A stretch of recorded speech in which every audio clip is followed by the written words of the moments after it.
than just racism itself. The reaction that a lot of fanboys, more specifically the toxic fanboys, have towards this show is proof that their misogyny will always be stronger than racism itself. Let's talk about it. Because tell me why after the release of the Ironheart TV series, all of a sudden people are loving Miles Morales. Which is very weird and confusing. Because after being called out for being racist towards Riri Williams, Ironheart, their immediate reaction was like, oh, well, we love Miles Morales, so we're not being racist, we just have our critiques. And it's like, no, y'all were the same ones who was hating on Miles Morales. Now you just want to hide behind your racism by claiming that you love him all of a sudden. And I feel more than obligated to have this conversation because as a content creator who only made Spider-Man content for about 2 years, literally almost every other video that I posted, there were some people in the comment section just flat out being racist or just saying that Peter Parker was a better Spider-Man than Miles Morales.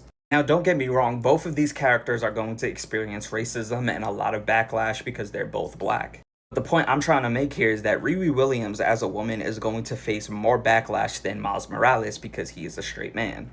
And it's so crazy to me because if you're really going to have these opinions, you might as well stand on business. Don't do this whole thing where you switch up. The Spider-Man 2 video game came out and y'all were insufferable. Across the Spider-Verse movie came out and y'all were insufferable. But now that Ironheart is out, all of a sudden y'all love Miles Morales. No, you don't actually love Miles Morales. You're just claiming that to cover up your misogyny and your racism towards Riri Williams. And this is one of the main reasons why I'm really worried for Miles Morales to come into the MCU. Well, there's a lot of reasons why I'm worried about him coming to the MCU, but one of the reasons is just the blatant racism that we've been experiencing in the fandom. Because in the comic books, you know, Riri Williams and Miles Morales not only have multiple interactions with each other, but they end up teaming up with each other. The team being the champions, you know, ultimately being curated by Kamala Khan herself. So when we see more than one POC character on the screen, what are y'all gonna do then? Are y'all gonna pick and choose who you're gonna be racist towards? Or are you gonna be equally racist to all of these characters? And not even just sharing the same screen, but just occupying the superhero space.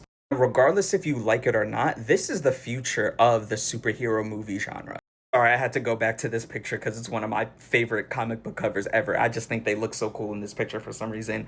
But anyways, this is the future of superheroes, okay? Regardless if you like it or not. The X-Men 97 show came out not too long ago, like a year or two ago, and Magneto himself said, and this I'm paraphrasing here because I don't know what he said exactly, but he said, the dream is not to ask you guys to love us or embrace us as your own, but for you to realize that this is a shared world and we have the right to live on it just like everybody else.